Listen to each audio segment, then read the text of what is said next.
Bismillahirrahmanirrahim. Assalamualaikum warahmatullahi wabarakatuh.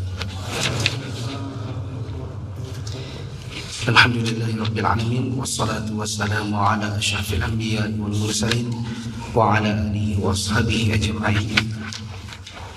Sekarang kita masuk dalam firqah Maturidiyah. Firqah Maturidiyah, silakan. Berkata penulis, yang kesembilan Maturidiyah.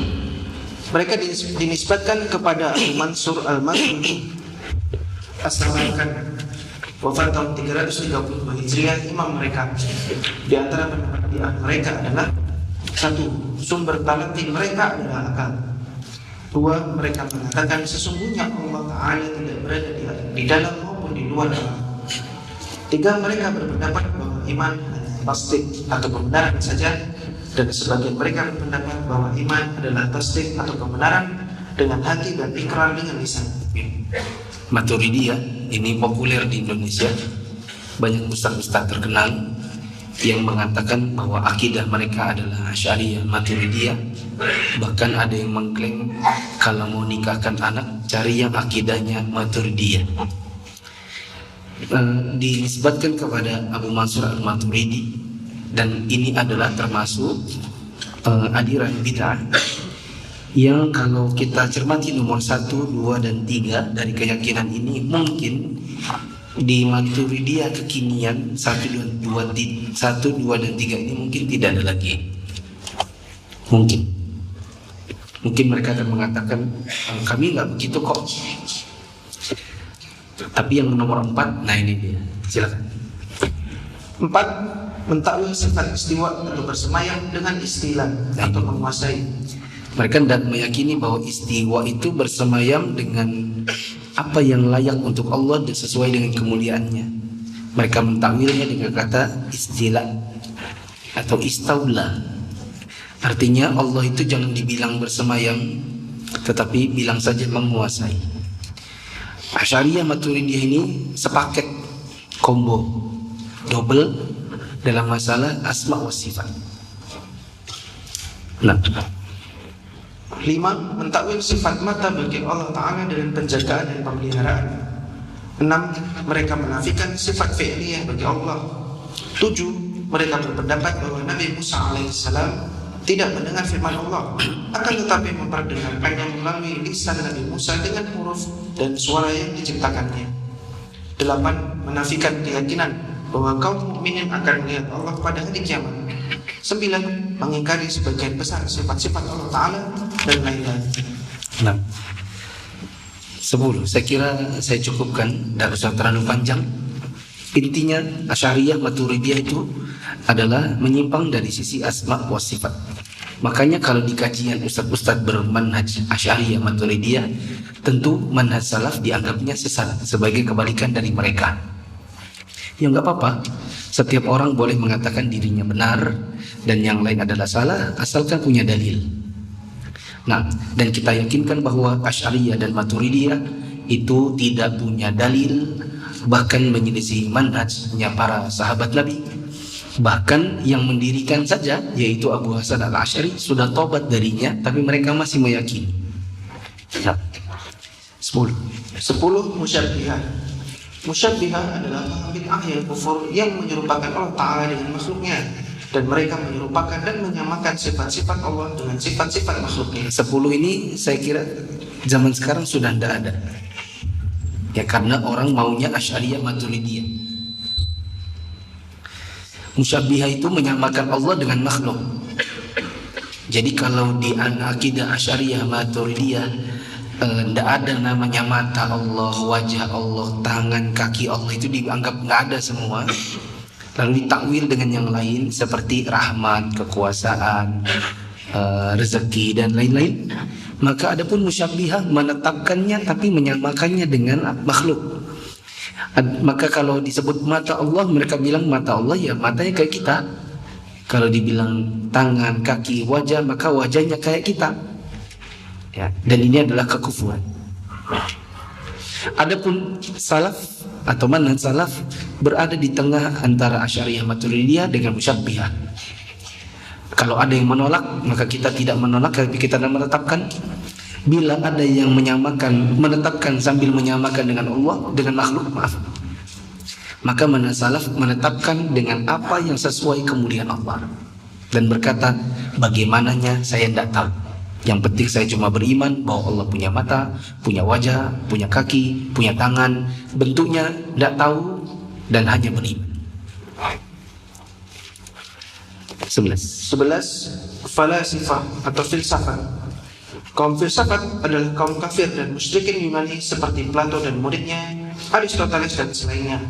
Mereka berbicara tentang Allah Ta'ala dengan akal mereka yang sempit dan rusak tanpa perantara para Nabi dan Rasul alaihi wassalam. Kesalahan atau kesesatan filsafat paling inti adalah mengukur agama ini benar tidaknya dengan menggunakan akal. Padahal ada banyak hal di dalam Islam ini yang tidak mampu akal mencapainya. Ketika akalnya tidak mencapainya, maka dia cukup beriman saja. Nah, oleh karena itu, ajaran filsafat yang dimasukkan orang ke dalam Islam bukan dari Islam, dan Islam berlepas diri dari filsafat beserta pemeluknya seperti Ibnu Sina dan selainnya dari pengikut Aristoteles. nah, 12. Karomiyah. Mereka adalah pengikut Muhammad bin Karom yang mati pada tahun 255 Hijriah. Mereka cenderung untuk menyerupakan Allah dengan makhluknya, juga berpendapat seperti pendapat Murji'ah.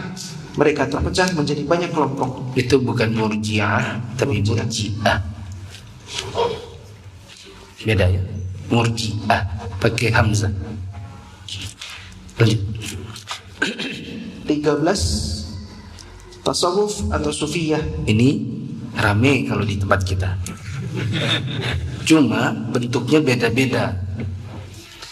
Makanya saya punya video ketemu Sufi Gendeng. Saya beri judul, saya ketemu dengan Sufi Gendeng. Ya memang gendeng-gendeng sejauh yang saya temukan. Kalau antum mau buang-buang waktu, silakan buka video itu. Di bawahnya itu banyak komen yang menyalahkan saya. Kata mereka fitnah, Sufi nggak begitu. Saya jawab memang Sufi nggak semuanya begitu. Tapi kan saya beri judul ketemu Sufi Gendeng. Yang saya ketemu itu yang gendeng-gendeng kayak gitu. Ya, kalau Anda nggak gendeng, cuma menyimpang dari sisi yang lain, sama aja.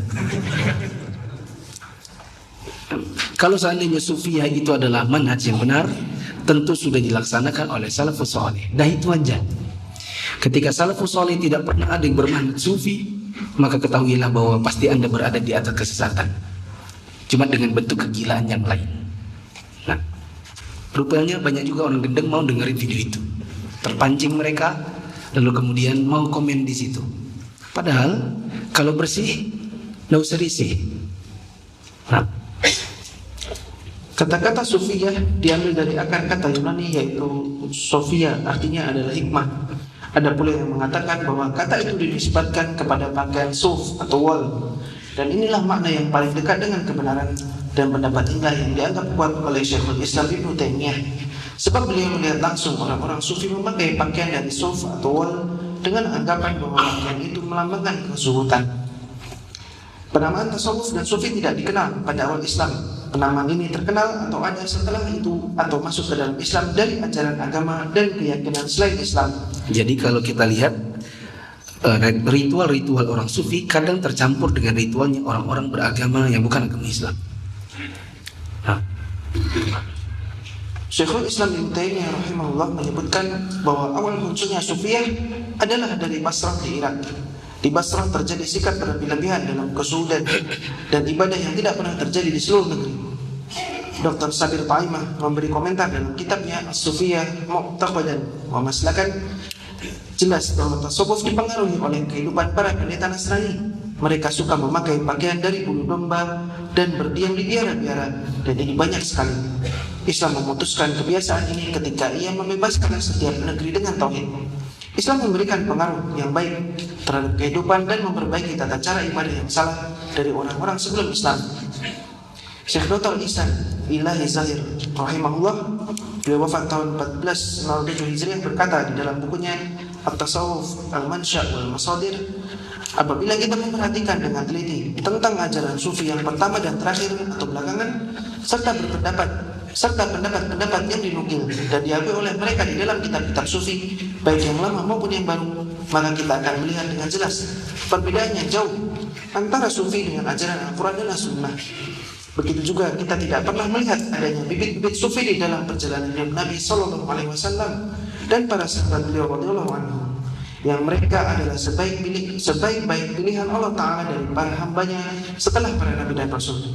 Sebaliknya, kita bisa melihat bahwa ajaran tasawuf diambil dari para pendeta Kristen, Brahmana, Hindu, Yahudi, serta kezuhudan Buddha, konsep Asy'ari di Iran yang merupakan majusi di periode awal kaum sufi, Ghanusiyah, Yunani, dan pemikiran Neoplatoisme yang dilakukan oleh orang-orang sufi belakangan. Ajarannya dinamakan tasawuf, sedang orang yang menganut dan memeluknya dinamakan sufi. Dan kita harus tahu bahwa ajaran tasawuf ini pecah dalam sekian banyak sekte. Ada sekte Jistiyah, ada Sarawardiyah, ada Qadariyah, dan lain-lain, yang rata-rata dinamakan nama sektenya sesuai dengan nama guru pendirinya. Nah, nanti ada di poin ke-14, silakan dibuka. Di sekte ke-14, nah itu adalah sekte nano-nanonya, karena ada 4 sekte sufi yang digabungkan jadi satu, jadilah sekte nomor 14. Nah, sebagaimana yang diakui oleh pendirinya ketika dia mengatakan, saya mendirikan jamaah ini berdasarkan perintah Nabi dalam mimpi saya yang memerintahkan saya untuk menggabungkan 4 tarekat sufi. Nah, ini sekte nano-nano. Silakan. Tasawuf dan pemeluknya termasuk ahlul bid'ah yang sesat dan menyesatkan. Tasawuf dibina atas dasar kebodohan di atas kebodohan, sebab hakikat ajaran tasawuf adalah kebodohan. Imam Asy-Syafi'i rahimahullah berkata, kalau seorang belajar tasawuf di pagi hari, maka pada waktu siang dia telah menjadi orang yang paling dulu. Yang menariknya, orang suka bilang mereka itu akidahnya tasawuf, fikihnya Syafi'i. Mereka bilang gini, kalau akidah kita adalah akidah Asy'ariyah Maturidiyah, Ahlussunnah ala Asy'ariyah Maturidiyah. Manhaj kita Sufiyah, fikih kita Syafi'i. Tapi Imam Syafi'i bilang, siapa yang belajar tasawuf pagi hari, nanti siang jadi orang dungu, gendeng. Nah, lucu ya. Nah, bid'ah dalam tasawuf sangat banyak sekali. Di antaranya, 1. Mereka membatasi serta membangun ibadah-ibadah mereka atas dasar rasa cinta saja dan tidak memedulikan rasa takut dan harap, sebagaimana dikatakan oleh sebagian mereka, saya beribadah kepada Allah bukan karena menginginkan surga, tidak pula karena takut dengan neraka. Tapi ini tidak semua sufi begitu. Tapi sekali lagi, meskipun tidak begitu, mereka punya kebidahan yang lain. 2. Mereka menjadikan kubur-kubur wali, orang soleh atau yang lainnya sebagai tempat ibadah. Nah, ini banyak di Indonesia. Mereka mengajak manusia untuk menyembah kubur, beribadah di sisi kubur, bertawassul kepada penghuni kubur, tabaruk kepada mereka, minta syafaat kepada mereka, dan yang lainnya dari perbuatan syirik. Dan ada sebagian guru guna yang tidak tahu malu, yang mengatakan, kalau nanti saya wafat dan kalian lagi galau, datang aja ke kubur saya, nanti saya sampaikan apa yang kalian mau kepada Allah. Ya, ini namanya mengklaim surga secara tidak langsung. Sementara kalau kita kritik bid'ahnya, mereka bilang dasar kalian yang suka mengkafling surga. Tapi gurunya banyak yang bilang, nanti kalau sudah mati saya, kalian datang aja ke tempat saya, kubur-kubur, ini tak sampaikan kepada Allah. Ya. Lanjut. 3. Secara umum dalam beragama dan beribadah, mereka tidak merujuk kepada Al-Quran, Sunnah, dan tidak mencontoh Nabi SAW yang menjadi rujukan mereka. Makanya orang sufi itu banyak melakukan bid'ah. Nanti kalau bid'ahnya diceritakan atau bid'ahnya dikritik, nanti alasannya adalah, oh banyak bid'ah itu kan ada juga yang baik, namanya bid'ah hasanah. Itu siapa yang bikin begitu? kaum sufi. Ya. Kalau dikatakan ini bid'ah, mereka bilang jangan apa-apa dibid'ahkan. Ya memang bid'ah terus mau dibilang apa? Ya. Gitulah. Yang menjadi rujukan mereka adalah perasaan mereka. Ajaran guru-guru mereka berupa tarekat-tarekat yang bid'ah, berbagai zikir dan wirid yang bid'ah. Bahkan mereka juga berdalil dengan cerita-cerita, mimpi-mimpi dan hadis-hadis. Di antara dalil mereka mimpi-mimpi. Sampai ada banyak guru-guru mereka itu dari kaum sufi di Indonesia khususnya, mereka suka bilang tadi malam saya mimpi, saya ketemu dengan Habib Anu di mimpi saya. Katanya kalau kamu mau dapatkan Anu dan Anu, kamu berzikir aja, bilang ini dan itu. Bahkan ada yang ekstrim mengatakan saya tadi malam bertemu dengan Habib Fulan, dan tadi malam dia mengatakan bila engkau membaca surat Anu sebanyak 3.000 kali, maka hari itu kau tidak akan mati. Kalau kau baru akan mati kalau kau lupa membaca. Gendeng dah itu. Yang jelas dapatnya dari mana? Jawabannya dari mimpi. Kenapa pakai mimpi? Jawabannya karena malas belajar. Karena malas untuk mengkaji Al-Quran, Sunnah, tafsir dari para ulama terdahulu. Jadi jalan pintasnya adalah pakai yang gampang, klaim mimpi. Selesai. Kalau klaim mimpi kan serah orang yang mimpi, itu enggak. Antum enggak perlu ngafalin ribuan hadis, enggak usah kayak Imam Bukhari. Imam Bukhari 1 bulan perjalanan hanya untuk dapat 1 hadis. Enggak usah kayak Imam Bukhari, enggak usah ngafal matan-matan, enggak perlu ngafal kaidah-kaidah fikih, enggak usah belajar usul fikih. Kalau kamu jadi sufi gampang. Kalau kamu sudah pada tingkatan yang syariat atau marifat, nanti kamu ada mimpi, kalau kamu mimpi, nah itu jadi dalil. Kalau memang begitu, banyak juga saya punya zikir sendiri. Itu orang malas belajar, malas ngafal, jadinya begitu. Nah, berbagai zikir dan wirid yang bid'ah. Bahkan mereka juga berdalil dengan cerita-cerita, mimpi-mimpi dan hadis-hadis palsu untuk membenarkan ajarannya. Itu semua sebagai ganti dari berdalil dengan Al-Quran dan As-Sunnah. 4. Mereka melazimi atau terus-menerus mengamalkan zikir dan wirid yang dibuat oleh guru mereka, sehingga menjadi terikat dengannya, beribadah dengan membacanya. Bahkan bisa jadi mereka lebih mengutamakan zikir dan wirid itu daripada membaca Al-Quranul Karim, dan mereka menamakannya dengan zikir khusus. Ya, siapa yang bikin zikir dan wirid khusus ini? Jawabannya gurunya. Gurunya ngarang.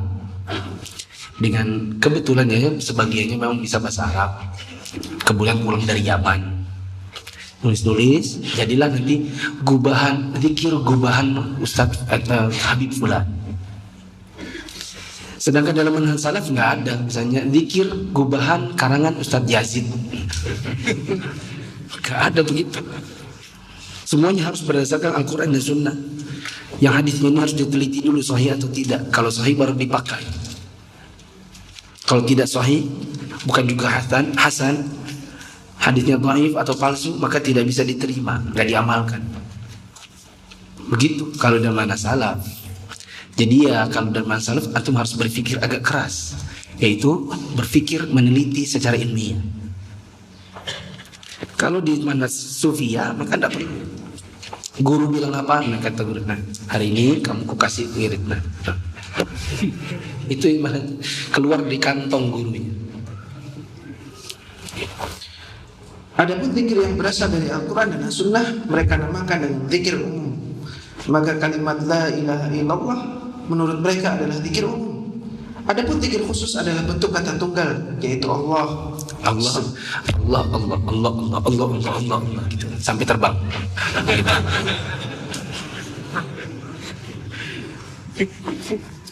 Sedang zikir yang lebih khusus lagi atau khassatul khassah ialah kata huwa atau dia.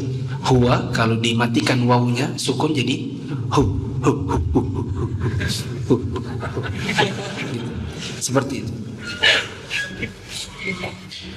5. Mereka berlebihan terhadap para wali dan guru-guru mereka.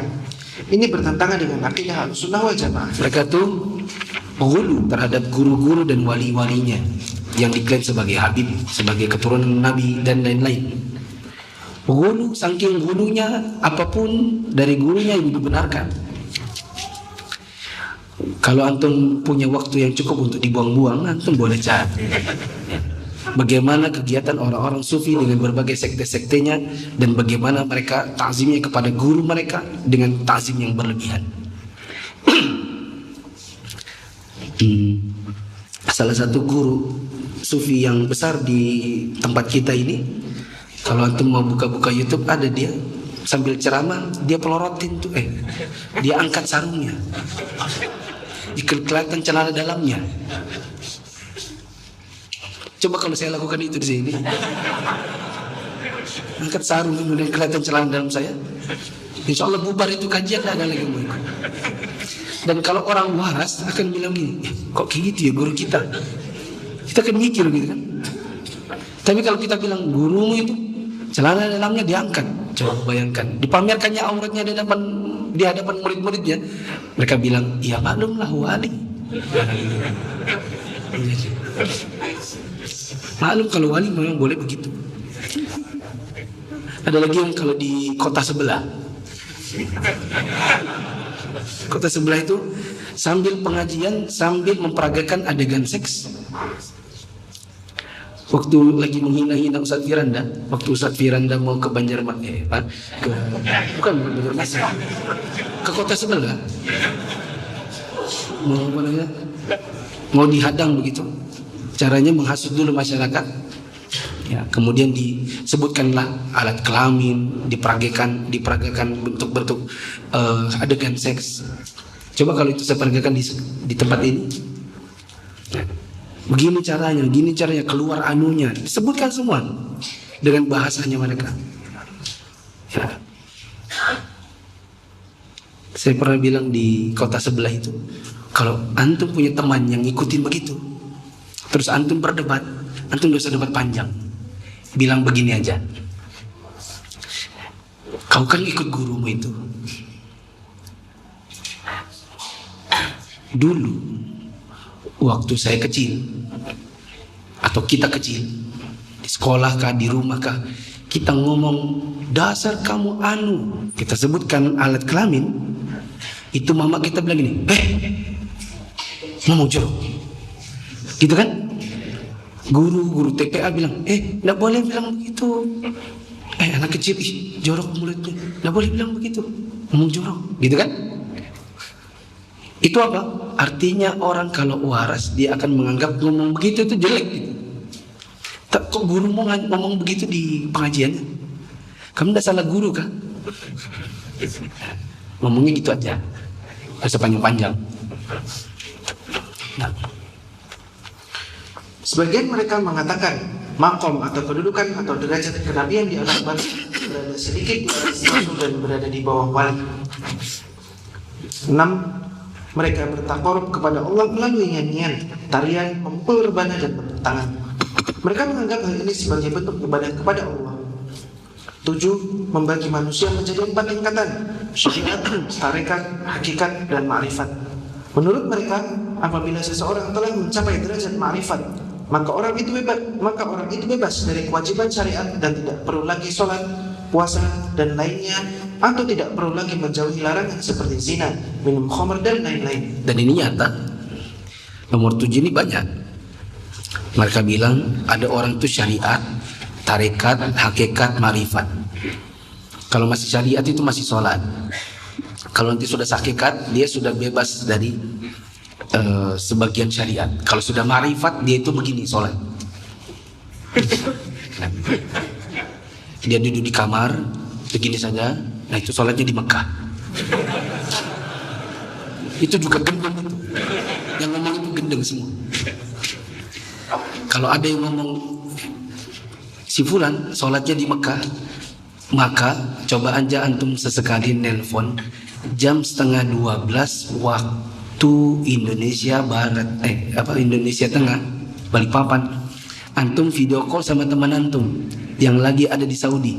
Jam berapa di situ? Jawabannya jam 7 pagi. Ada orang jam 7 pagi Jumatan? Nah.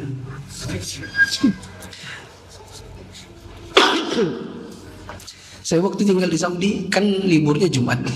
Nah di waktu Jumat kadang nelpon mama pakai namanya VoIP. Jam berapa mak di sana mak? Ngapain mak? Karena kita tidak sama. Kita di sana baru selesai Jumatan, mama di sini baru masa-masa pagi, baru bikin sarapan. Gitu. Kalau ada orang bilang dia lagi Jumatan, si fulan mana ya? Kok nggak kelihatan di masjid? Oh itu wali, makanya dia kalau Jumatan di rumahnya aja. Sudah Jumatan di Mekah. Sinting orang itu. Orang di sana masih tidur kok. Kalau nggak usah pakai telepon. Jam 12 hari Jumat, suruh istri antum tolong jagakannya. Abi mau ke masjid. Tapi jam 12 tolong jagakan TV Saudi yang ada Mekah. Di sana sudah Jumatan kah? Kan live itu. Di sana masih kosong.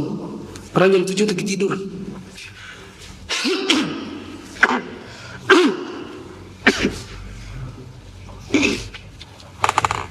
Maka kalau dia bilang dia Jumatan di Mekah, ngeramput betulan.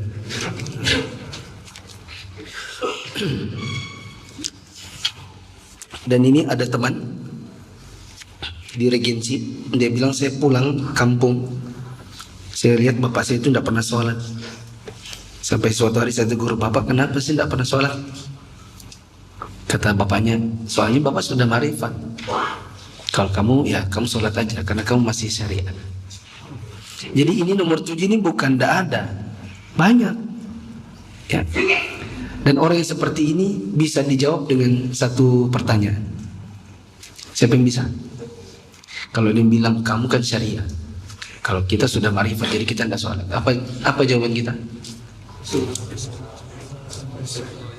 Apa? Nabi SAW saja sampai akhir hayatnya masih sholat. Nabi itu tingkatannya apa? Syariat juga. Bapak lebih tinggi dari Nabi kan? Kalau dia bilang iya, kafir sudah. Kalau dia bilang iya, oh iya memang. Kita itu kalau sudah marifat, kita lebih tinggi dari Nabi. Ini murtad orang ini. Tidak ada untuk mewarisi dengannya. Tapi kalau bilang, oh enggak, tinggian Nabi. Nah, Nabi aja masih sholat sampai akhir hayat. Makanya ada riwayat Nabi sholat duduk. Kenapa Nabi sholat duduk? Karena di akhir hayat Nabi itu badannya sudah berat, kadang sakit. Nabi aja sholat, bapak enggak. Hebat betul apa ini? 8. Membuat-buat dan menetapkan berbagai macam ibadah bid'ah seperti sholat, zikir dan lainnya yang tidak ada asal usulnya dalam agama Islam. Kebiasaannya orang sufi, ada sholat khusus, ada zikir khusus, yang semuanya kalau kita tanya mana asal usulnya dari Nabi, jawabannya tidak ada. Tapi alasannya tadi ya tidak apa-apa, itu kan namanya bid'ah hasanah. Nah, gitu. 9. Berzikir berjamaah dengan suara keras dan dengan satu suara. Ya gitulah. 10. Berzikir dengan lafaz Allah Allah Allah atau huwa atau hu. Allah itu kalau sudah tarikat. Huwa hu itu kalau sudah hakikat. Hu itu kalau sudah ma'rifat. Bahkan diam aja itu sudah sholat. 11.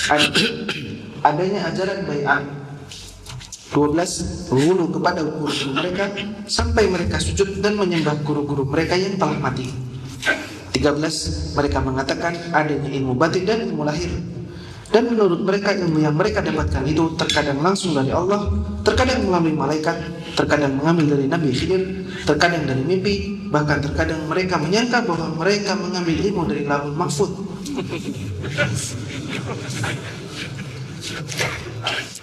Ilmu yang mereka bilang langsung dari Allah, mereka namakan dengan ilmu laduni.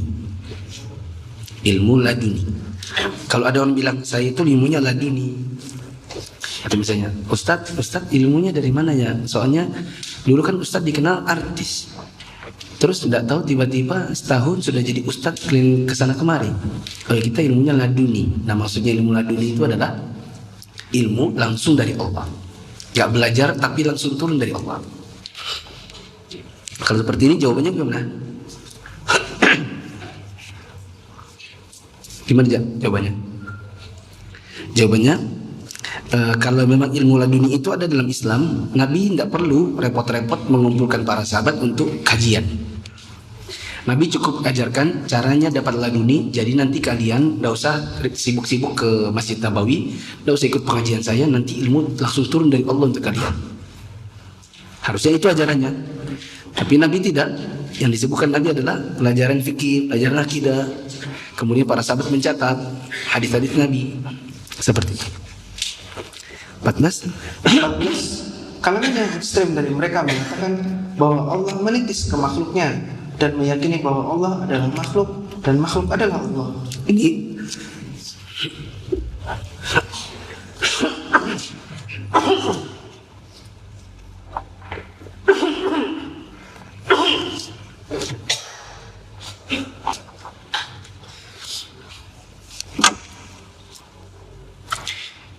Ini kalau ada sufi yang nonton saya dibilang mampus kau katanya.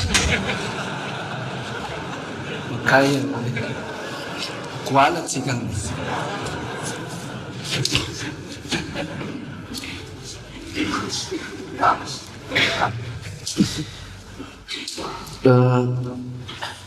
Tentang keyakinan Allah menitis ke makhluk itu adalah keyakinan namanya Ibnu Arabi, salah satu sekte sufi yang lain namanya Ibnu Arabi pendirinya. Ada dua yang dikenal dalam akidah Islam, ada Ibnu Arabi dan ada Ibnul Arabi. Adapun Ibnul Arabi itu adalah ulama Ahlussunnah. Yang tokoh sufi namanya Ibnu Arabi. Dan Ibnu Arabi ini punya murid-murid yang diajarkan bahwa Allah menitis ke makhluk, sehingga Allah ada pada setiap makhluk. Diriwayatkan bahwa dia suatu hari jalan bersama salah satu muridnya. Lalu muridnya tanya, Syekh, itu ada bangkai anjing. Kalau Allah menitis pada makhluknya, apakah bangkai anjing ini juga Allah? Dia bilang iya. Maka muridnya sambil berlari, dia berteriak mengucapkan syahadat ulang. Karena dia meyakini bahwa dia selama ini jatuh ke dalam kekafiran. Karena muridnya itu nggak bisa dinalar di kepalanya. Anjing yang selama ini dihukumi dalam fikih itu najis, liurnya. Kalau dia menjilat di tempat yang basah harus dicuci sebanyak 7 kali bilasan, diselingi dengan tanah. Anjing bangkai lagi. Sudah najis kuadrat. Lalu dia bilang Allah itu adalah bangkai anjing adalah Allah. Nah, maka langsung ditinggalkannya gurunya sambil berlari dan berteriak asyhadu an la ilaha illallah, asyhadu anna Muhammadar Rasulullah. Nah, dan mungkin di zaman sekarang tidak semua tarekat sufi bilang begitu. Tapi sekali lagi, meskipun mereka tidak bilang begitu, mereka punya akidah yang lain yang juga merupakan penyimpangan. 15 dan bid'ah lainnya. Ada beberapa tarekat sufi yang terkenal, di antaranya Rifaiyah, Syadiliyah, Qadiriyah, dan Tijaniyah, dan yang lainnya. Nah, 14 Jamaah Tabligh. Pendiri Jamaah Tabligh adalah Muhammad Ilyas bin Muhammad Ismail Al-Kandalawi Ad-Deobandi Al-Jisti. Salah satu ciri Jamaah Tabligh ialah tabligh jama'i, atau mereka namakan dengan istilah khuruj. Jamaah tabligh sendiri didirikan atas dasar penafsiran yang diambil dari mimpi pendirinya terhadap firman Allah Ta'ala, yang artinya kamu adalah umat yang terbaik. Baca ayatnya. Kuntum khairal ummatin ukhrijat linnas ta'muruna bil ma'ruf wa tanhauna 'anil munkar wa tu'minuna billah. Kenapa antum baca ayatnya? Supaya antum tahu kata khuruj itu datang dari mana? Dari kata yang mana? Ukhrijat, dari kata kharaja ya khuruju, ukhrij, keluar. Maksudnya adalah keluar rumah, meninggalkan anak istri, meninggalkan dunia, dan pergi berdakwah. Meskipun yang melakukannya nanti baru taubat. Nah, yang artinya kamu adalah umat yang terbaik yang dilahirkan untuk manusia, menyuruh kepada yang ma'ruf dan mencegah dari yang mungkar, dan beriman kepada Allah. Dalam mimpinya itu, ada yang memerintahkannya untuk keluar berdakwah kepada manusia seperti para nabi. Tidak diragukan lagi menurut ulama ahli tafsir bahwa tafsir Muhammad bin Ilyas adalah atas jalan mimpi mengikuti cara sufiah adalah sangat batil dan rusak. Jamaah tabligh membiarkan orang berbuat syirik, menyekutukan Allah. Mereka membiarkan pengikutnya mengadakan ibadah di sisi kubur pemimpinnya. Mereka sangat membenci imam-imam Ahlus Sunnah seperti Syekhul Islam Ibnu Taimiyah, Ibnu Qayyim, dan Muhammad bin Abdul Wahhab. Salah seorang pemimpin mereka pernah berkata, seandainya aku mempunyai kekuasaan sedikit saja, pasti akan aku bakar kitab-kitab Ibnu Taimiyah, Ibnu Qayyim, dan Ibnu Abdul Wahhab. Dan aku tidak akan tinggalkan sedikit pun juga dari kitab-kitab mereka yang ada di permukaan bumi. Di antara pendapat dan bid'ah jamaah tabligh adalah maaf, kalau kita baca beberapa kali catatan kaki, maka ini semua adalah nukilan penulisnya dari kitab Al-Qaulul Badil fi Ta'dhir min Jama'ati Tabligh. Jadi nanti kalau ada orang bilang, wah ini kok gitu ceramahnya, kok gitu bukunya, jawablah bahwa ini hanya sekedar kita membaca buku, yang buku itu ada rujukannya lagi. Nah, yaitu Al-Qaulul Badil. Lanjut.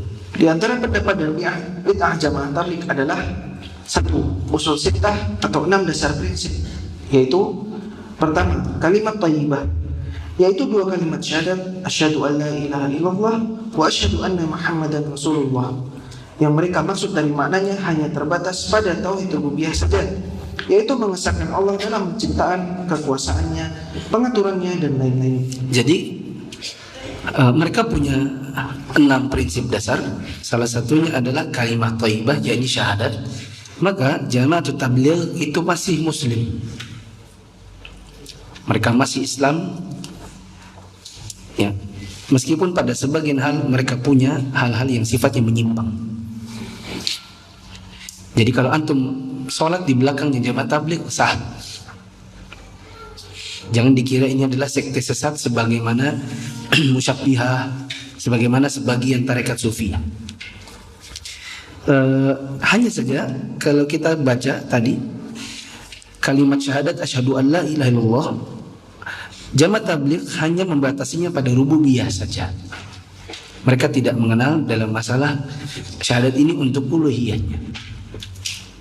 Nah, makanya dalam akidah atau dalam pelajaran-pelajaran Jamaah Tabligh, ustadz-ustadz yang dahulunya adalah Jamaah Tabligh, mereka mengatakan kita tidak akan pernah menyentuh tauhid dari sisi uluhiyah. Kita hanya menyentuh tauhid rububiyah saja. Padahal penyimpangan dan kekufuran serta kemusyrikan di muka bumi ini terletaknya pada syirik apa? Pada uluhiyah, bukan pada rububiyah. Hanya sedikit pada rububiyah, mayoritasnya pada uluhiyah.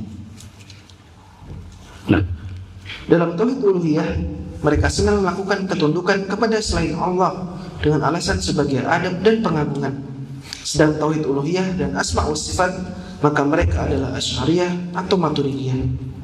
Mengenai makna kalimat tauhid, mereka membatasi berhala hanya pada 5 saja. Berhala pertama, usaha dan pekerjaan untuk mencari rezeki dengan cara yang halal. Maka menurut mereka bahwa pekerjaan, perdagangan, dan membuka toko adalah berhala, karena menurut mereka dapat melalaikan manusia dari kewajiban-kewajiban terhadap agama dan normnya, kecuali jika ia khuruj di jalan Allah, yaitu untuk berdakwah selama 3 hari, 40 hari dalam 1 tahun, dan 4 bulan dalam seumur hidup. 3 hari itu namanya nisabnya, ya. Zakat dalam 1 bulan 3 hari. Zakat apa? Zakat semacam zakat. Nisabnya adalah 3 hari dalam 1 bulan sudah harus keluar meninggalkan dunia lalu berdakwah. 40 hari dalam setahun, 4 bulan dalam seumur hidup. Nah, kalau di Indonesia ini, di Balikpapan lah, banyak di masjid sebelah. Masjid GPA dulu yang paling sering, ya kan, Abu Hakim, Pak Iman. Kalau saya ngisi pengajian dulu hari Senin, kadang dalam sebulan mereka ada di situ. Ya, ada kompor dan lain-lain untuk masak, nginep di masjid 3 hari. Nanti kadang keliling dan antum tahu kan GPA itu banyak orang Nasrani di situ. Ya. Jadi kadang yang didakwahi salah orang. Nah, kalau saya ngisi pengajian mereka duduk. Tapi mereka duduk, nanti mereka duduk untuk membuka-buka buku sendiri. Duduk tapi gini sendiri. Jadi hanya duduk saja badannya. Tapi tidak memperhatikan sama sekali. Apalagi kalau itu adalah pelajaran tauhid. Nah, berhala kedua, karib kerabat, sanak famili dan teman adalah berhala karena menurut mereka dapat mengalihkan manusia dari kewajibannya, kecuali jika ia mau khuruj bersama jamaah tabligh. Berhala ketiga, nafsu amarah bisu, nafsu yang menyuruh kepada kejelekan, sebab dapat menghalangi manusia dari kebaikan dan dari jalan Allah dan menyuruhnya, misalnya agar tidak khuruj bersama jamaah tabligh. Berhala keempat, hawa nafsu, sebab ia adalah faktor kejelekan dan selalu melawan kebaikan serta membuat cenderung kepada kesenangan, misalnya dapat mencegah dari khuruj bersama jamaah tabligh. Berhala kelima, setan. Berhala yang terakhir inilah faktor terbesar yang mencegah seseorang dari kebaikan, misalnya mencegah khuruj bersama jamaah tabligh. Mungkin kalau ada berhala keenam, itulah manhaj salaf. Karena manhaj salaf menghalangi manusia dari khuruj bersama jamaah tabligh. Kenapa kita bilang khuruj jamaah tabligh itu tidak boleh diikuti? Pertama, tidak ada dalil. Yang kedua itu adalah amal bid'ah. Yang ketiga, sering dimotori oleh orang-orang yang tidak berilmu. Kalau antum pernah ikut kajian saya di GPA, bukan di GPA, di Balikpapan Regensi, ada masjid di belakang Mediterania. Apa namanya? Masjid itu panjang kecil. Ar-Raudhah. Saya pernah punya kajian di situ. Waktu mau ngisi, ramai banget. Rupanya lagi ada khuruj jamaah tabligh di situ. Lalu kajian saya diganti secara sepihak. Ya saya biarin aja. Namanya juga cuma diundang ngisi. Kemudian disuruh bicara. Yang bicara adalah orang yang berbahasa Sri Lanka atau bahasa Urdu, diterjemahkan dalam bahasa Indonesia. Yang diterjemahkannya cuma begini: saya itu dulu preman, saya itu sekarang sudah tobat. Gitu-gitu aja. Jadi bukan ustadz yang punya ilmu, kapasitas ilmu untuk menjelaskan masalah-masalah agama. Ya. Maka kadang-kadang sebagian orang yang sudah tobat kalau ikut jamaah tabligh, nanti ada khuruj, mereka disuruh baca buku mereka. Apa bukunya? Fadilah Amal. Disuruh baca, tapi nggak disyarah. Berlalu hadis palsu, nggak disebutkan bahwa itu hadis palsu. Kenapa? Karena memang bingung, bukan orang-orang yang belajar hadis. Sehingga membacakan yang salah-salah pun dibaca aja tanpa dijelaskan sama sekali kedudukan kesalahannya. Dan azan. Saya punya target buku ini tamat sebelum Ramadan. Jadi kita lanjut dulu. Yang konsekuensinya mungkin sebagian pertanyaan tidak bisa terjawab. Saya berharap kajian ini bisa tamat sebelum Ramadan, dan sementara bukunya masih banyak. Terus, silakan. Kedua, sholat 5 waktu. Demikian pula sholat Jumat, sholat berjamaah, haji, dan hari raya. Dalam masalah sholat ini, banyak penyimpangan dan perubahan yang mereka lakukan, padahal mereka tidak mau membicarakan masalah fikih. Di antaranya adalah mereka mengubah hukum-hukum dalam sholat Jumat dan witir, melarang melakukan jamaah dan qashar pada saat safar dan pada saat di Arafah dan Muzdalifah pada hari-hari pelaksanaan haji, serta melarang sholat bersama imam di Masjid Namirah pada hari Arafah. Mereka melarang sholat di atas pesawat terbang. Menurut mereka, sholat di masjid mereka lebih utama daripada seluruh ibadah dan lebih utama daripada sholat di Masjid Haramain dan lainnya. Ketiga, ilmu. Yang mereka maksud dengan ilmu adalah A. Ilmu fadail, yaitu mempelajari tentang keutamaan amal menurut mereka. Adapun ilmu tauhid dan hukum-hukum fikih dan ilmu berdasarkan dalil dari Al-Quran dan As-Sunnah, mereka sangat jauh sekali melarangnya, bahkan memeranginya. Kalau buku andalannya adalah Fadilah Amal. Kalau antum ketemu buku Fadilah Amal Muhammad Al-Kandalawi, maka itu adalah buku Jamaah Tabligh. Di dalamnya kata para ulama ahli hadis, banyak sekali hadis-hadis palsu, banyak sekali ajaran-ajaran sufi di dalamnya. Yang ini adalah termasuk buku yang tidak bisa mereka saring, ya, karena ini buku saktinya, ya, buku yang lebih utama untuk dibaca ketimbang Sahih Bukhari atau yang semacamnya. B. Poin B, ilmu masail tentang rukun iman dan Islam. Akan tetapi mereka mempelajarinya atas dasar tarekat sufiyah, khurafat-khurafat, hikayat-hikayat yang batil, dan fanatik mazhabiyah. Keempat, memuliakan atau menghormati kaum muslimin.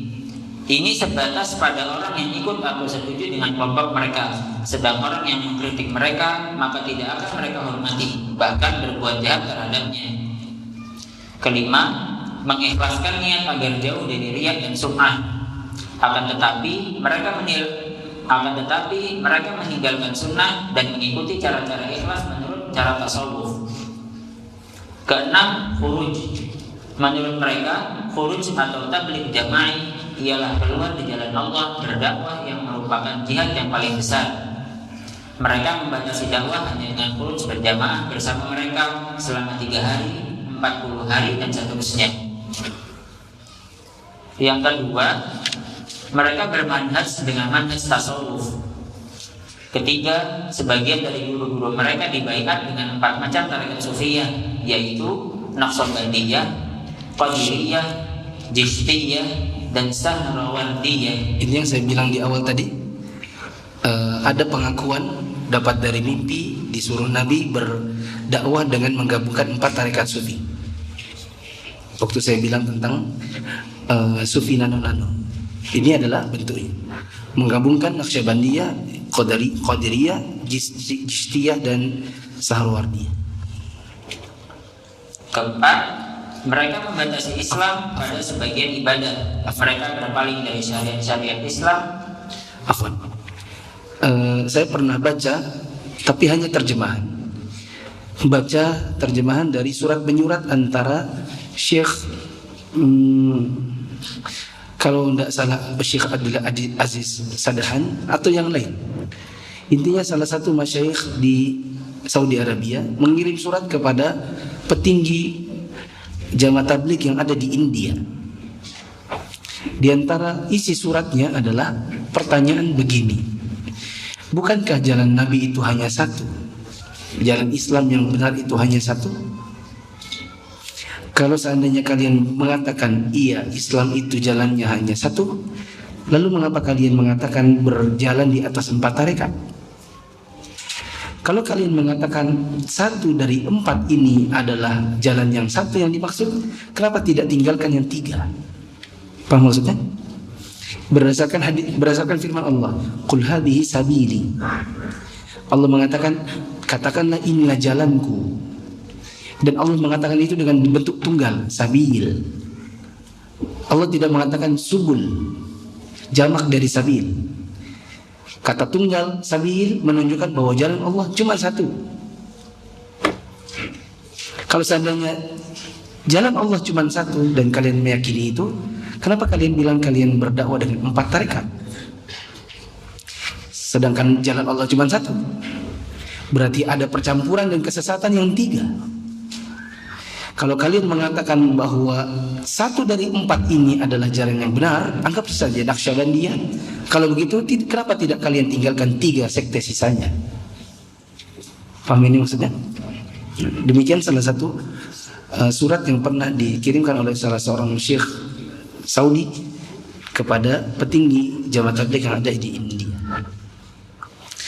Kalau antum mau bertanya lebih lanjut, saya belum lihat ya, ada Abu Zulfan namanya. Kalau antum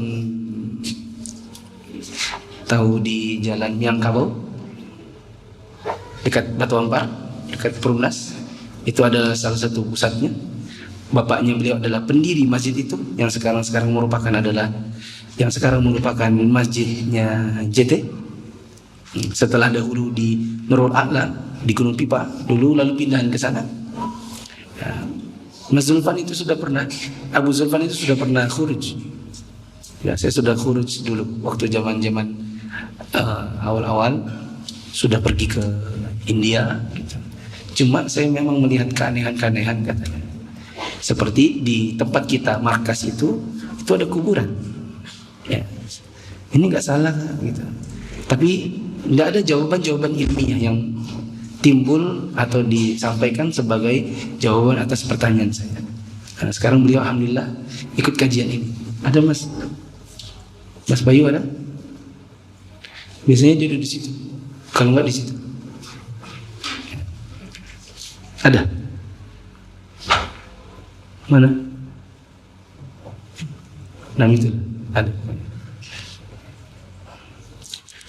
Sekarang ikut di kajian salaf sejak awal buku ini saya bahas dulu di Regensi.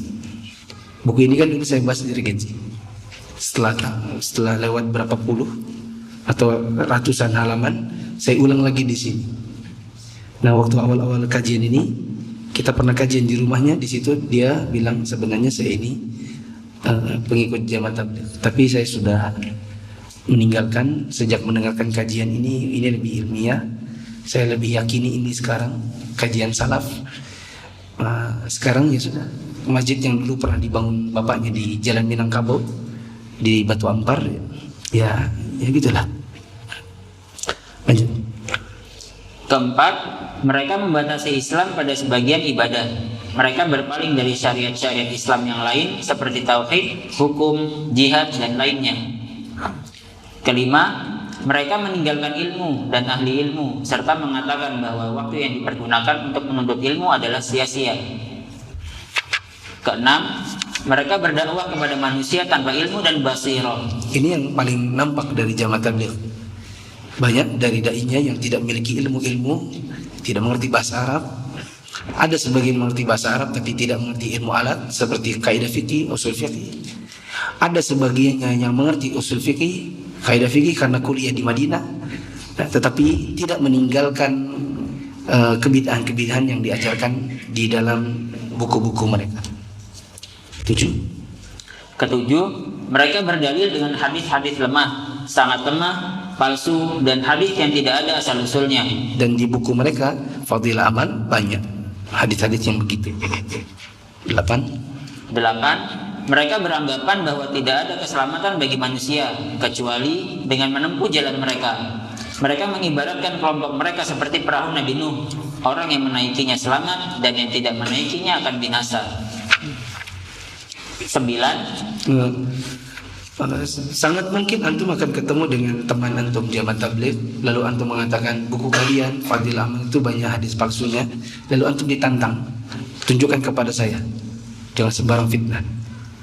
Dan mungkin antum tidak mengerti hadis yang mana. Ya tidak, antum hanya bisa bilang bahwa hadisnya itu banyak yang palsu. Ditunjuk yang mana, antum tidak tahu. Maka kalau antum mau, antum bilang gini, kalau saya tunjukkan, pertama, tidak harus sekarang, saya akan carikan. Yang kedua, seandainya saya tunjukin, kamu mau taubat atau tidak? Kalau dia bilang, ya tidak mau, ya sudah, percuma jadi kita bersusah payah untuk mencarikan. Ya tidak. Ketika ditunjukin nanti ternyata tidak mau juga melepaskan diri darinya. Tapi kalau dia bilang mau, nah, antum datang ke saya, nanti saya carikan. 9. Mereka menganggap bid'ah lebih baik daripada sunnah. Seorang pemimpin mereka pernah berkata, bid'ah yang menyatukan umat lebih baik daripada sunnah yang memecah belah umat. Adakah sunnah memecah belah umat? Justru bid'ah yang memecah belah umat. Nah, 11 bid'ah lainnya, dan demikian yang bisa kita baca pada hari ini. Wallahu a'lam bishawab. Saya tutup tanpa tanya jawab. Subhanakallahumma wa bihamdika asyhadu an la ilaha illa anta astaghfiruka wa atubu ilaik. Wassalamualaikum warahmatullahi wabarakatuh.